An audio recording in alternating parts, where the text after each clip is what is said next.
আসসালামু আলাইকুম। Doctor Ashraf Ali Biswas Riyad, oral and maxillofacial surgeon, medical and dental point, Bhola Charfasson থেকে আপনাদেরকে শুভেচ্ছা জানাচ্ছি। আজকে কথা বলবো গর্ভবতী নারীদের দাঁতের চিকিৎসা নিয়ে। আসলে নারীরা যখন গর্ভবতী হয় তখন দাঁতের চিকিৎসার ক্ষেত্রে আমাদের কিছু সীমাবদ্ধতা থাকে। এই সময়তে চাইলে আমরা যে কোনো ধরনের চিকিৎসা দিতে পারি না এবং যে কোনো ধরনের ওষুধ এই সময় গ্রহণ করা যায় না। সাধারণত এই সময়টাতে মুখের স্ট্রাকচারের কিছুটা পরিবর্তন হয়, কারণ তার সারা শরীরের হরমোনাল কিছু পরিবর্তনের কারণে মুখের স্বাস্থ্যেরও কিছুটা পরিবর্তন হয়। আমরা দেখি যে এখানে গর্ভকালীন অবস্থায় দাঁতের মাড়ি থেকে রক্ত পড়া এবং মুখের মধ্যে প্লাক তৈরি হওয়া, মুখের মধ্যে যে ক্যারিজ থাকে সেই ক্যারিজ হচ্ছে এক্সটেনশন হয়, অর্থাৎ পাম্পাইটিস হয়ে যাওয়ার চান্সটা আমাদের বেশি থাকে। এই সমস্ত কারণে হচ্ছে এই সময় গর্ভবতী মায়েরা মুখের স্বাস্থ্য নিয়ে অনেকটা অসুস্থ দেখতে পায়। সাধারণত গর্ভকালীন সময়টাকে আমরা 3টা ট্রাইমেস্টারে ভাগ করে থাকি। যে প্রথম থেকে 3 মাস পর্যন্ত আমরা এটাকে ফার্স্ট ট্রাইমেস্টার ধরি, এবং 3 থেকে 6 মাস পর্যন্ত এটাকে সেকেন্ড ট্রাইমেস্টার, এবং 6 থেকে 9 মাস পর্যন্ত বা বাচ্চা ডেলিভারি হওয়া পর্যন্ত এটাকে আমরা থার্ড ট্রাইমেস্টার ধরি।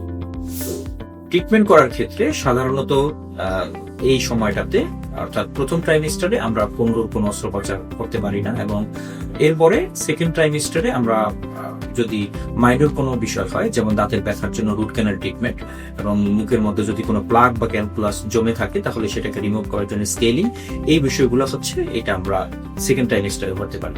আমাদের সাধারণত দাঁতের চিকিৎসার ক্ষেত্রে যে ধরনের ওষুধগুলোকে ব্যবহার করতে হয়, অ্যান্টিবায়োটিক বা পেইন কিলারের ক্ষেত্রে আমাদেরকে এক্ষেত্রে সতর্কতা অবলম্বন করতে হয়। অ্যান্টিবায়োটিকের ক্ষেত্রে কিছু সিলেক্টিভ অ্যান্টিবায়োটিক আমরা এখানে ইউজ করতে পারি, এবং পেইন কিলারের ক্ষেত্রে হচ্ছে যে আমরা সাধারণত প্যারাসিটামল বা অ্যানিসাইডি জাতীয় ওষুধগুলো এগুলোকে আমরা ইউজ করতে পারি, এবং কিছু কিছু মাউথওয়াশ হচ্ছে আমরা এই সময়টাতে ব্যবহার করতে পারি। তবে খেয়াল রাখতে হবে যে যে সমস্ত ড্রাগগুলার টেরাটোজেনিক ইফেক্ট আছে, অর্থাৎ যেমন বিশেষ করে আমাদের টেট্রাসাইক্লিন, এই ধরনের ড্রাগগুলো হচ্ছে আমরা কখনোই গর্ভবতী মায়েদের ক্ষেত্রে ব্যবহার করতে পারবো না, এবং কিছু কিছু পেইন কিলার আছে যেগুলো হচ্ছে গর্ভবতী মায়েদের ক্ষেত্রে ব্যবহার করা যাবে না। তো মায়েদের দাঁতের সুরক্ষার জন্য সাধারণত যখনই হচ্ছে সে বেবি প্ল্যানিং করবে তার আগে থেকেই উচিত যে একজন ডেন্টিস্টকে দেখিয়ে নিয়ে মুখের যে ছোটখাটো সমস্যাগুলো আছে, যদি কোনো ক্যারিজ বা ক্যাভিটি থাকে সেগুলোকে কারেকশন করে নেওয়া, এবং মুখের ওরাল হাইজিন মেনটেন করার জন্য একটা প্রপার চাক মেনটেন করা, এটা খুব বেশি ইম্পর্টেন্ট। এবং যেহেতু এই সময়টাতে হরমোনাল অনেক চেঞ্জ হয়, মায়েদের খাবার দাবারের ক্ষেত্রেও এক্ষেত্রে খেয়াল রাখতে হবে, এবং নিয়মিতভাবে মাউথ ওয়াশ ব্যবহার করা, এবং সকাল এবং রাতের বেলা নিয়মিতভাবে দাঁত ব্রাশ করা, এই জিনিসগুলো মেনটেন করলে সাধারণত এই সময়টাতে কোনো জটিলতা ক্রিয়েট করে না। এবং যদি কোনো ট্রিটমেন্ট এই সময়টাতে করতে হয় তাহলে আমাদেরকে অপেক্ষা করতে হবে যে আফটার ডেলিভারি হচ্ছে এই ধরনের ট্রিটমেন্ট গুলো আমরা করবো।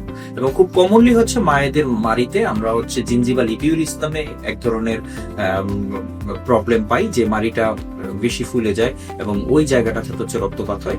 এটার জন্য আসলে ওরিট হওয়ার কোনো কারণ নেই।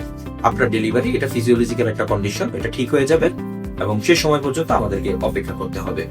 সো মায়েদের গর্ভকালীন সময়ের দাঁতের চিকিৎসার জন্য অবশ্যই একজন বিডিএস ডিগ্রিধারী আপনার নিকটস্থ দাঁতের ডাক্তারকে দেখাবেন, এবং ওনার ইনস্ট্রাকশন মতো হচ্ছে আপনি ওষুধ খাবেন এবং ট্রিটমেন্ট করাবেন। আশা করি এখানে একটা ভালো সুফল পাবেন। ধন্যবাদ।